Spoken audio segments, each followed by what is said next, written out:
ಆತ್ಮೀಯರೇ, ಪವಿತ್ರ ವಾರದ ಪವಿತ್ರ ಗುರುವಾರ. ಈ ಪವಿತ್ರ ಗುರುವಾರ ಇದು ಪ್ರೀತಿಯ ದಿನವೆಂದೇ ನಾವು ಕರೆಯಬಹುದು. ನಾವೆಲ್ಲರೂ ಪ್ರೀತಿಯ ಜೀವನವನ್ನು ಜೀವಿಸಬೇಕೆಂಬಂತಹ ಆಜ್ಞೆಯನ್ನು ಪಡೆದಂತಹ ದಿನ. ಪ್ರಭು ಕ್ರಿಸ್ತರು ಪರಮ ಪ್ರಸಾದವನ್ನು ಸ್ಥಾಪಿಸುತ್ತಾ ಪಾದಗಳನ್ನು ತೊಳೆಯುತ್ತಾ ನಮ್ಮೆಲ್ಲರನ್ನು ಅವರು ಆಹ್ವಾನಿಸಿರುವುದು ಪ್ರೀತಿಯ ಜೀವನಕ್ಕೆ.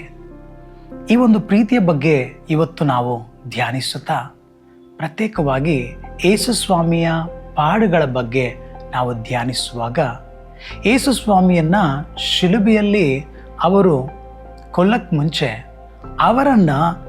ಅವರು ಧರಿಸಿದಂತಹ ಬಟ್ಟೆಯನ್ನು ಅವರು ಕಳಚಿ ನಗ್ನರಾಗಿಸುತ್ತಾರೆ.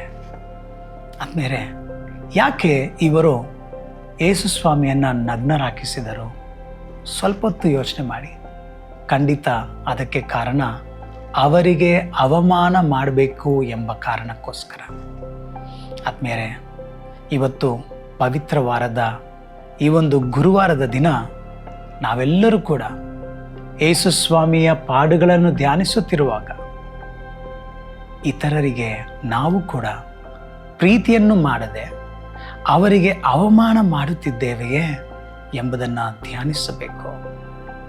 ಆದ್ಮೇಲೆ ಪ್ರಭು ಕ್ರಿಸ್ತರು ಈ ಜಗತ್ತಿಗೆ ಬಂದು ಈ ಪವಿತ್ರ ವಾರದ ದಿನ, ಈ ಪವಿತ್ರ ವಾರದಂದು ನಮ್ಮೆಲ್ಲರಿಗೂ ತಿಳಿಸೋದು, ಇತರರನ್ನು ಪ್ರೀತಿಸಿರಿ, ಇತರರಿಗೆ ಗೌರವವನ್ನು ನೀಡಿರಿ. ಇವತ್ತು ಪವಿತ್ರ ಗುರುವಾರದ ದಿನ ಪ್ರಭು ಕ್ರಿಸ್ತರನ್ನು ಹಿಂಬಾಲಿಸುತ್ತಾ ಇತರರ ಗೌರವವನ್ನು ನಾವು ಹೆಚ್ಚಿಸುವ ಕೆಲಸದಲ್ಲಿ ನಾವೆಲ್ಲರೂ ಪಾಲ್ಗೊಳ್ಳೋಣ. ಇತರರನ್ನು ಪ್ರೀತಿಸುತ್ತಾ ನಾವೆಲ್ಲರೂ ಪ್ರಭು ಕ್ರಿಸ್ತರ ಶಿಷ್ಯರೆಂದು ನಾವೆಲ್ಲರೂ ಜೀವಿಸೋಣ.